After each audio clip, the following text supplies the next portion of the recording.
स्विनावधीतमस्तु मा विद्विषावहै।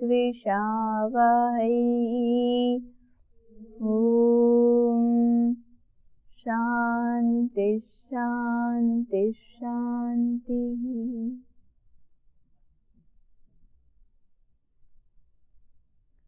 तो इस समय हम व्यवहार भानु नामक पुस्तक का स्वाध्याय कर रहे हैं और इसके स्वाध्याय के क्रम में बात चल रही है कि आचार्यों को विद्यार्थियों को कैसे पढ़ाना चाहिए और विद्यार्थियों को आचार्य के प्रति कैसा व्यवहार करना चाहिए। तो आप सभी विद्यार्थियों को मालूम है कि विद्यार्थियों को आचार्य के प्रति कैसा व्यवहार करना चाहिए? बताइए, पता है कैसा व्यवहार करना चाहिए? अच्छा, उनका सम्मान करना चाहिए, ऊंची आवाज में बात नहीं करनी चाहिए और आज्ञा पालन करना चाहिए।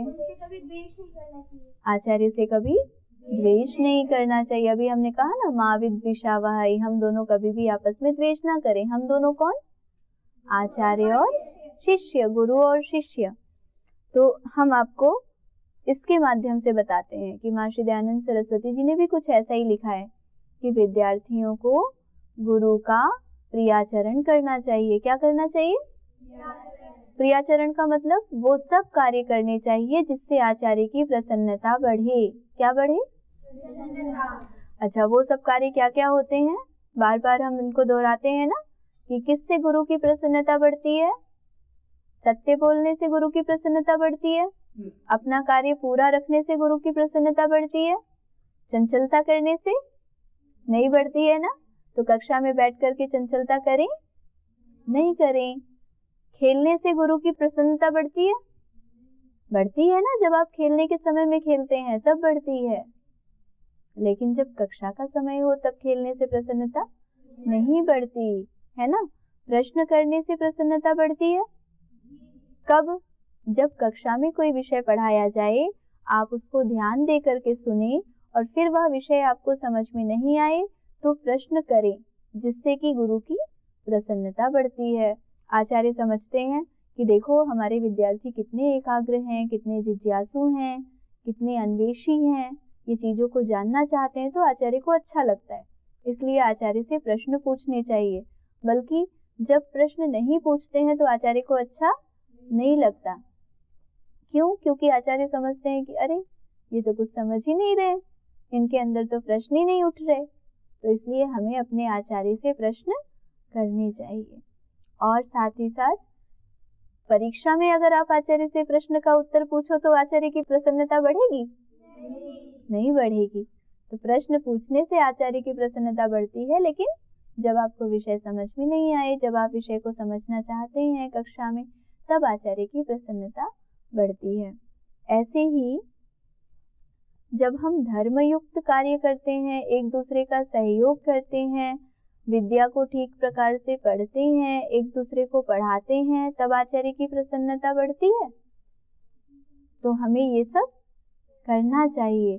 तो आचार्य महर्षि स्वामी दयानंद जी ये कह रहे हैं कि जिस जिस कर्म को करने से आचार्य की प्रसन्नता बढ़े, विद्यार्थी को हर वह कार्य करना चाहिए। विद्यार्थी को धर्मयुक्त आचरण करना चाहिए, सत्य बोलना चाहिए, किसी को भी दुख नहीं पहुंचाना चाहिए, क्रोध नहीं करना, लोभ नहीं करना, लालच नहीं करना। इससे पीछे एक जगह आया था कि क्या करें, क्रोध करें या ना करें। तो वहां पर एक पंक्ति है, मैं आपको दोबारा पढ़ के सुनाती हूँ कि बुरे कर्मों पर क्रोध करना चाहिए। क्रोध करना भी है तो कहाँ करना है? पहले तो उन्होंने मना किया कि विद्यार्थी को क्रोध नहीं करना चाहिए, लेकिन यदि कभी करना भी है तो कहाँ करना है? बुरे कर्मों पर क्रोध करना चाहिए। विद्या ग्रहण में लोभ करना चाहिए। लोभ कहाँ करना चाहिए? कि जितना अधिक मैं सीख लूं, मैं कितनी जल्दी से सीख लूं, कितना अधिक सीख लूं, तो कहाँ पे लोभ करना चाहिए? विद्या के ग्रहण करने में लोभ करना चाहिए। मोह भी कर सकते हैं, लेकिन कहाँ करना चाहिए? सज्जनों में मोह करना चाहिए, अच्छे लोगों में मोह करना चाहिए, बुरे लोगों से मोह नहीं करना चाहिए। और डरना भी चाहिए, लेकिन कहाँ नहीं डरना चाहिए? जहाँ आप सही हैं। ऐसे ही ये कह रहे हैं कि बुरे कर्मों से भय करना चाहिए, यानी कि जहाँ बुरे कर्म नहीं है वहां भय नहीं करना चाहिए। तो डरना तो अच्छी बात नहीं है, लेकिन अगर डरना भी है तो कहाँ डरना है? बुरे कर्मों से। क्यों? क्योंकि अगर बुरे कर्मों से डरेंगे तो हम उनसे दूर हट जाएंगे, और बुरे कर्मों से दूर हट जाएंगे तो हम पाप के भागी नहीं बनेंगे। ऐसे ही शोक भी कर सकते हैं, चिंता करनी चाहिए, अच्छे काम ना होने पर चिंता करनी चाहिए कि मैंने ये अच्छा काम क्यों नहीं किया, मुझे ये अच्छा काम करना चाहिए था। और ये सब करके सदैव अपने विद्यादि शुभ गुणों को बढ़ाते रहना चाहिए। ये विद्यार्थी के कर्तव्य बताएं। किसके कर्तव्य बताए हैं? विद्यार्थी के कर्तव्य बताए हैं। फिर कहा कि जो जो पढ़ने में विघ्न रूप कर्म हो उनको छोड़कर पूर्ण विद्या को प्राप्त करें। क्या छोड़ दें?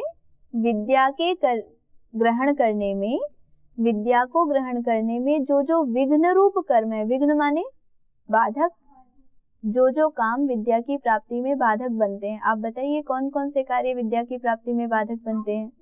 आलस्य बाधक बनता है, अरुचि बाधक बनती है, रुचि का ना होना, इच्छा का ना होना, ये भी बाधक बनता है। कमजोर शरीर, रोगी शरीर, ये भी बाधक बनता है ना।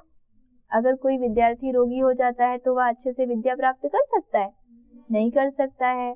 तो व्यायाम नहीं करेंगे तो क्या होंगे? रोगी होंगे, और रोगी होंगे तो विद्या प्राप्त नहीं कर सकेंगे, है ना। ठीक से भोजन नहीं करेंगे तो क्या होंगे? रोगी होंगे, कमजोर होंगे, और ठीक से भोजन नहीं करेंगे, रोगी होंगे, रोगी होंगे तो विद्या प्राप्त नहीं कर पाएंगे। ठीक से निद्रा नहीं लेंगे, जिस समय सोना चाहिए उस समय नहीं सोएंगे, और जिस समय नहीं सोना चाहिए उस समय सो जाएंगे, तो उस समय फिर हम विद्या की प्राप्ति कर सकेंगे? नहीं कर सकेंगे। तो आहार का ध्यान रखना चाहिए, यानी कि सात्विक आहार लेना चाहिए, निद्रा समय पर करनी चाहिए, असमय निद्रा नहीं करनी चाहिए। तो इस प्रकार से यदि हम उचित आचरण करते हैं तो विघ्न रूप कर्मों को नहीं करते हैं, यानी कि ऐसे काम जो विद्या की प्राप्ति में बाधक बनते हैं वो विद्यार्थी को कभी भी नहीं करने चाहिए। करने चाहिए क्या? अगर करेंगे तो विद्या की प्राप्ति नहीं होगी, है ना। तो इसीलिए महर्षि दयानंद जी कह रहे हैं कि जो कार्य विद्या की प्राप्ति में विघ्न बन करके उपस्थित होते हैं उनको छोड़ करके पूर्ण विद्या को प्राप्त करें। इत्यादि दोनों के गुण कर्म हैं। किस किस के गुण कर्म हैं? आचार्य और शिष्य के। आचार्य भी इस प्रकार से विद्यार्थियों का भोजन, छादन, विद्या आदि की व्यवस्था कराएं जिनसे कि उनकी विद्या में विघ्न ना आए, और विद्यार्थी भी स्वयं से ऐसा आचरण करें जिससे विद्या में विघ्न ना आए। जब ऐसा करते हैं तो विद्यार्थी पूर्ण रूप से विद्या का ग्रहण कर सकते हैं। और आगे है कि सत्य और असत्य की परीक्षा के क्या उपाय हैं। इस प्रकरण को हम बाद में देखेंगे कि सत्य और असत्य की परीक्षा के क्या उपाय हैं। जैसे यहाँ पर एक प्रश्न है कि सत्य और असत्य का निश्चय किस प्रकार से होता है। दूसरा प्रश्न है धर्म और अधर्म किसको कहते हैं, है ना। तो इन दोनों प्रश्नों को हम थोड़ा बाद में देखेंगे, अभी अगले प्रश्न को पहले देखते हैं। प्रश्न है, जब जब सभा आदि व्यवहार में जाएं तब तब कैसे बरतें। क्या प्रश्न है?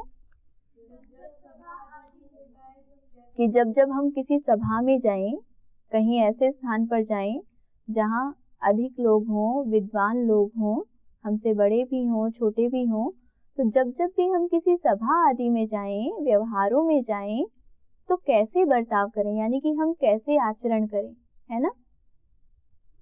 जानना है आप सबको? तो महर्षि दयानंद जी के शब्दों के द्वारा जानते हैं। वो कहते हैं कि जब सभा में जाएं तब दृढ़ निश्चय कर लेवें कि मैं सत्य को ही जिताऊंगा, असत्य को हराऊंगा। क्या दृढ़ निश्चय करें?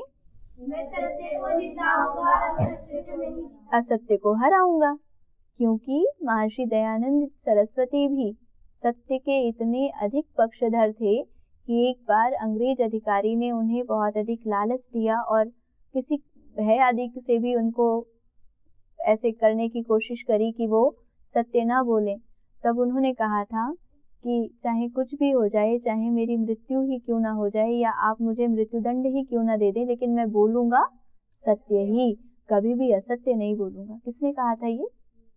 महर्षि दयानंद सरस्वती जी ने। तो सबसे पहली बात यही बता रहे हैं कि यदि हम किसी भी सभा में जाते हैं, किसी भी शास्त्रार्थ में जाते हैं, किसी ऐसे स्थान पर जाते हैं जहाँ विद्या विषयक व्यवहार चल रहा है, तो वहां पर सदैव ये निश्चय कर लें कि मैं उसी के पक्ष में रहूंगी जिस पक्ष में सत्य होगा। असत्य का पक्ष कभी भी नहीं लूंगी, चाहे वो विद्या का पक्ष हो, चाहे वो व्यवहार का पक्ष हो, सब जगह मैं सत्य का ही साथ दूंगी। इस प्रकार का निश्चय पहले ही कर लेना चाहिए। तो कह रहे हैं जब भी सभा में जावें तब दृढ़ निश्चय कर लें। क्या कर लें? और क्या दृढ़ निश्चय कर लें? कि मैं सत्य को ही जिताऊंगी, असत्य को हराऊंगी। अभिमान न रखें, निश्चय तो कर लें लेकिन अभिमान, हाँ, घमंड ना करें, क्योंकि जैसे ही अभिमान आता है ना, वैसे ही व्यक्ति की हार सुनिश्चित हो जाती है। और अगर अभिमान आ गया तो सत्य जीतेगा नहीं, सत्य क्या होगा? हम स्वाभिमान रखें, हम किसी का अपमान ना करें, अभिमान ना रखें। अपमान भी क्यों कब करते हैं? जब हमको अभिमान होता है। अभिमान नहीं होगा तो अपमान नहीं करेंगे, अपमान नहीं करेंगे तो हम हारेंगे नहीं, हम सत्य को ही जिताएंगे। फिर अपने को बड़ा ना माने, अपने को बड़ा ना माने। हमने जो सत्य विद्या का ज्ञान प्राप्त किया है वह ज्ञान तो बड़ा है, हम तो एक सामान्य मनुष्य हैं, है ना। तो अपने को बड़ा ना माने, ऐसा ना दिखाएं कि मैं ही हूँ इस सभा में बड़ा, मुझसे बड़ा भला कौन हो सकता है, मैं तो इतनी पढ़ी लिखी हूँ, मैं तो इतनी ज्यादा बुद्धिशाली हूँ, बुद्धिमती हूँ। ऐसे अभिमान नहीं करें, अपने आप को बड़ा ना समझें। बड़ा नहीं समझें अर्थात कृतज्ञ रहें, अपने से बड़े लोग हैं उनके भी ज्ञान का आदर करें। क्योंकि जब हम अपने आप को बड़ा मानते हैं ना, बहुत अधिक बड़ा, तो हमें अभिमान हो जाता है, और अभिमान हो जाता है तो विद्या का अर्जन नहीं कर पाते।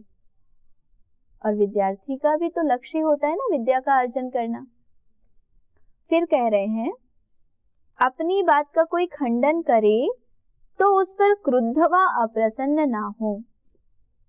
अब सोचिए, हम सत्य बोल रहे हैं, फिर भी कोई दूसरा व्यक्ति हमारी बात का खंडन करे तो भी कह रहे हैं कि क्रुद्ध ना हो और अप्रसन्न ना हो। हमारी सत्य बात का भी यदि कोई खंडन करे तो भी क्रुद्ध या अप्रसन्न। क्या ऐसा होता है? जब कोई हमारी बात का खंडन करता है तो हमें क्या आता है? गुस्सा आता है। हमें दुख होता है कि नहीं? अप्रसन्न होते हैं कि नहीं? कि हम तो सच बोल रहे हैं फिर भी ये हमारी बात नहीं मान रहे, बुरा लगता है ना। इसीलिए कह रहे हैं कि यदि कोई हमारी सत्य बात का भी खंडन करे तो भी उस पर क्रुद्ध या अप्रसन्न ना होवे, है ना दीपाक्षी जी। क्रुद्ध भी नहीं होना है और अप्रसन्न भी नहीं होना है। फिर करना क्या है? तो कह रहे हैं जो कोई कहे उसके वचन को ध्यान देकर के सुन करके जो कुछ उसमें असत्य भान हो उस अंश का खंडन अवश्य करें। जो व्यक्ति हमारी बात को असत्य बता रहा है उसकी बात को ध्यानपूर्वक सुने, सुन करके समझें, समझ करके उसकी बात में जो असत्य प्रतीत हो रहा है, असत्य भान हो रहा है, उस असत्य का खंडन करें, पर अप्रसन्न ना हो और क्रोध ना करें। मान लीजिए मेरी बात का किसी ने खंडन किया तो मैं उसको प्रेम पूर्वक कि आपने ये कह करके खंडन किया है, परंतु आपकी बात गलत है क्योंकि ऐसा नहीं है। तो आराम से करें। ऐसा नहीं कहा है कि बात मान लें, सत्य को झूठ मान ले, ऐसा नहीं कहा। सत्य को झूठ नहीं माने, सत्य को जिताएं, लेकिन कैसे? प्रेम पूर्वक, आराम से, बिना क्रोधित हुए, प्रसन्नता पूर्वक उसको जिताएं, है ना। क्योंकि जब भी हम क्रोध करते हैं हमारी शक्तियां कम हो जाती हैं, और शक्तियां कम हो जाती हैं तो जीतने की संभावना भी। तो अगर शक्ति बढ़ानी है तो प्रसन्न रहना होगा। प्रसन्नता में अच्छे हार्मोन स्रावित होते हैं, शारीरिक शक्ति भी बढ़ती है, मानसिक शक्ति भी बढ़ती है, निर्णय लेने का सामर्थ्य भी बढ़ता है। और जब हम शांत अवस्था में होते हैं तो तब जो हम निर्णय लेते हैं वो निर्णय अच्छे होते हैं, ठीक है, वो निर्णय सही होते हैं। तो इसलिए हमको चाहिए कि हम प्रसन्न रह करके और फिर बिना क्रोधित हुए असत्य अंश का खंडन करें, अर्थात असत्य बात का खंडन करें। अब कह रहे हैं और जो सत्य हो तो प्रसन्नता पूर्वक ग्रहण करें, बड़ाई छोटाई न गिने। और यदि कोई हमारी बात को गलत ठहरा रहा है और वो बात सच भी है, हमने गलती से गलत बोल दिया या हम गलत समझ गए और कोई दूसरा व्यक्ति हमारी गलती को बता रहा है कि देखिए आप यहाँ गलत हैं, आपका तर्क गलत है, आप यहाँ पर ठीक से नहीं समझ पा रहे हैं। तो यदि वो सही है, सामने वाला व्यक्ति यदि सत्य बोल रहा है तो उसको प्रसन्नता पूर्वक सुने और प्रसन्नता पूर्वक ग्रहण करें। और साथ ही क्या कह रहे हैं, बड़ाई छोटाई न गिने, ऐसा न देखें कि ये मेरे से छोटा व्यक्ति है, ये मुझसे सही बात कैसे बता सकता है, ये तो मेरे से बड़ा है या मैं इससे बड़ा हूँ, भला मैं बड़ा हूँ तो मैं ही तो डोमिनेट करूंगा। तो ऐसा नहीं करे, अपितु चाहे कोई व्यक्ति छोटा हो या बड़ा हो वरेण्या, चाहे कोई व्यक्ति छोटा हो या बड़ा हो, छोटे और बड़े से लेना देना नहीं है। यदि वो सत्य कह रहा है तो उस सत्य को प्रसन्नता पूर्वक ग्रहण करें। यदि कोई हमें हमारे दोष बता रहा है तो वो छोटा हो या बड़ा हो, हमें हमारे दोषों को प्रसन्नता पूर्वक स्वीकार करना चाहिए। क्यों? जैसे ही हम दोषों को स्वीकार करते हैं तभी तो हम उन दोषों को ठीक करने के लिए प्रयास कर सकते हैं। जब तक हम दोषों को स्वीकार नहीं करेंगे तब तक ठीक करने का प्रयास कैसे करेंगे? नहीं कर पाएंगे ना, नहीं कर पाएंगे। फिर कहते हैं कि व्यर्थ बकवास न करें, माने बेकार में कि अपने आप को जिताने के लिए, भले ही हम गलत हैं लेकिन अपनी बात को सही सिद्ध करने के लिए व्यर्थ में बकवास ना करें। कई बार हम करते हैं ना कि हमसे गलती हो गई लेकिन हम उस गलती को मान नहीं रहे होते हैं और कई बार तो जिद कर लेते हैं, नहीं हमने ये नहीं किया, नहीं किया, नहीं किया। और हमें ऐसा लगता है कि हम बहुत बार ऐसा कहेंगे तो सामने वाला मान जाएगा। 100 बार यदि एक झूठ बोला जाए तो वो भी सच मान लिया जाता है। तो ऐसा ना करें, ये बेकार की बात है। तो क्या मना कर रहे हैं महर्षि दयानंद जी? कि व्यर्थ में बकवास न करें, यानी कि व्यर्थ में अपनी असत्य बात को सत्य ठहराने की हिमाकत न करें। ऐसा गलत कार्य कभी भी ना करें। यदि गलत है तो उसे स्वीकार करें, यदि सामने वाला गलत है तो उसको उसकी गलती का भान कराएं, लेकिन प्रसन्नता पूर्वक, बिना क्रोध किए। यदि हम क्रोध पूर्वक किसी की गलती का भान कराएंगे तो हम गलती का भान भले ही करा दें, लेकिन गलती को बताने का मुख्य उद्देश्य तो गलती को समाप्त करना होता है ना। हम किसी की गलती क्यों बताते हैं? ताकि उसकी गलती समाप्त हो जाए। लेकिन यदि किसी की गलती हम क्रोध पूर्वक बताएंगे तो हो सकता है वो ना ही समाप्त करे, वो भी उल्टा और क्रोधित हो जाए। तो इसलिए प्रसन्नता पूर्वक बताना चाहिए ताकि सामने वाला व्यक्ति प्रेम पूर्वक अपनी गलती को स्वीकार करके उसको सुधारने का प्रयास कर सके। फिर कह रहे हैं कभी मिथ्या का पक्ष ना करें और सत्य को कदापि न छोड़ें। क्या चाहिए हमको?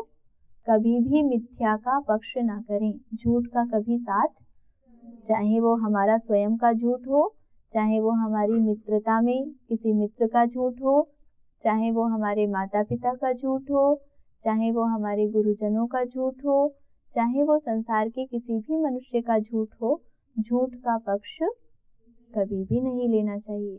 लेना चाहिए क्या? झूठ का पक्ष लेंगे तो क्या होगा? हानि होगी। एक माँ का एक छोटा पुत्र था, पहले भी हमने आपको कहानी सुनाई है, आज फिर सुनाते हैं। वो विद्यालय जाता था तो एक दिन वो अपने विद्यालय से छोटी सी पेंसिल चुरा के ले आया। तो माँ ने उसको कहा कोई बात नहीं, मतलब जान तो गई वो, पर उसने कुछ नहीं कहा।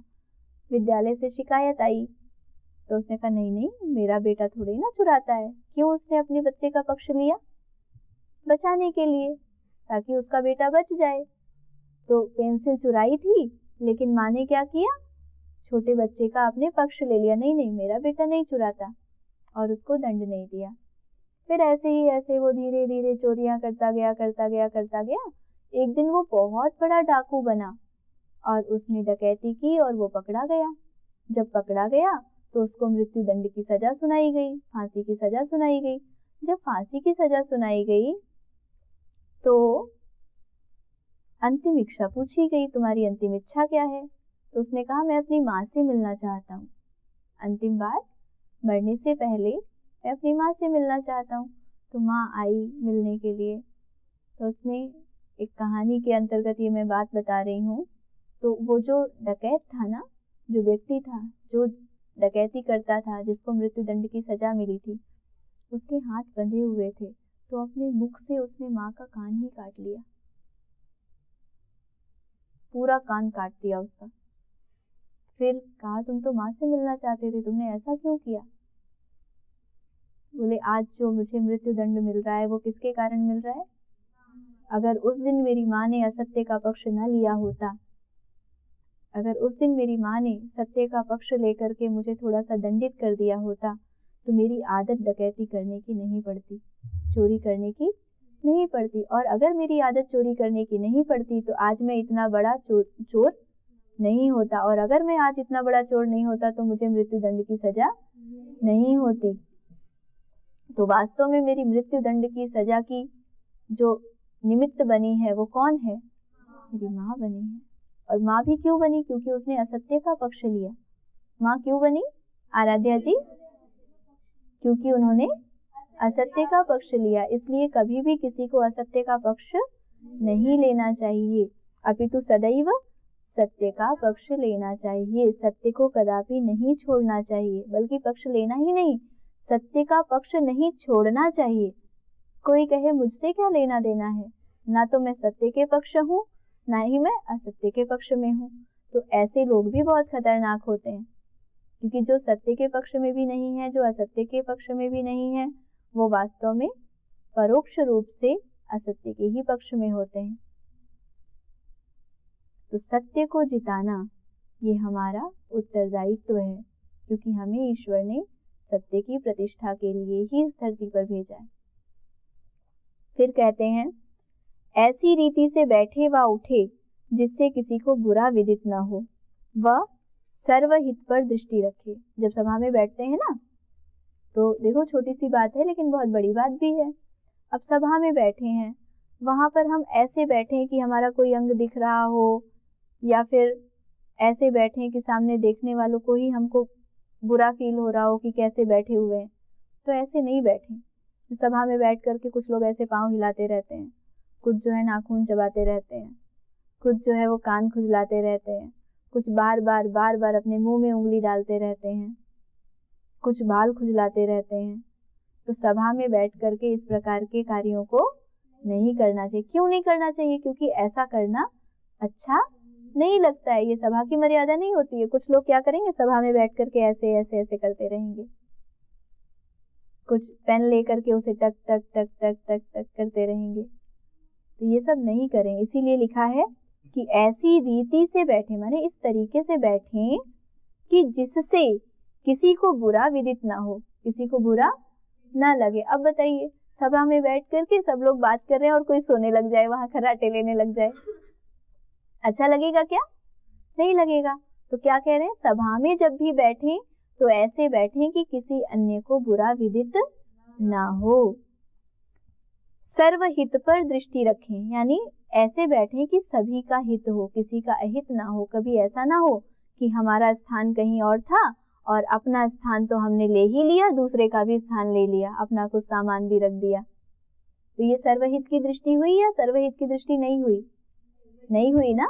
तो इसलिए जितना सबके हित में है और अपने लिए जितना निर्धारित है, वैसा सुनियोजित करके अपने आप के उचित व्यवहार को रखते हुए सभा में बैठे। फिर जिससे सत्य की बढ़ती और असत्य का नाश हो, ऐसा करें। क्या कार्य करें सभा में बैठ करके? जिससे सत्य की वृद्धि हो और असत्य का नाश हो। हर वो काम करें जिससे सत्य की वृद्धि हो और असत्य का नाश हो। फिर कहते हैं सज्जनों का संग करें, दुष्टों से अलग रहें। किसका संग करें? और दुष्टों से। ठीक है, ये तो हमको समझ में आता है। जो दूसरों को सुख देते हैं वो सज्जन होते हैं, जो दूसरों को दुख देते हैं वो दुर्जन होते हैं। तो सज्जनों का संग करें, दुर्जनों का संग ना करें। और फिर कहते हैं कि जो जो प्रतिज्ञा करें वह सत्य के विरुद्ध ना हो। हम लोग जो भी प्रतिज्ञा करें वो झूठी ना हो और उसको सर्वदा यथावत पूरी करें। जो भी हम प्रतिज्ञा करें, जैसे हमने प्रतिज्ञा की कि इस आने वाले अगले सप्ताह में मैं प्रथम अध्याय याद कर लूंगी अष्टाध्यायी का, तो उस प्रतिज्ञा को पूरा करें, फिर झूठा ना होने दें। और अंतिम बात कह रहे हैं कि सभी कर्म व सब सभा आदि व्यवहारों में अच्छी प्रकार से व्यवहार करें। ये जो सारी बातें बताई हैं इनको यथावत व्यवहार करें, अच्छी प्रकार से बरतें, और यही सज्जनों के गुण हैं। ठीक है, हम सब ऐसा ही करेंगे। ऐसी भावना के साथ इस सत्र को यहीं पर समाप्त करते हैं। ओम शांति शांति शांति।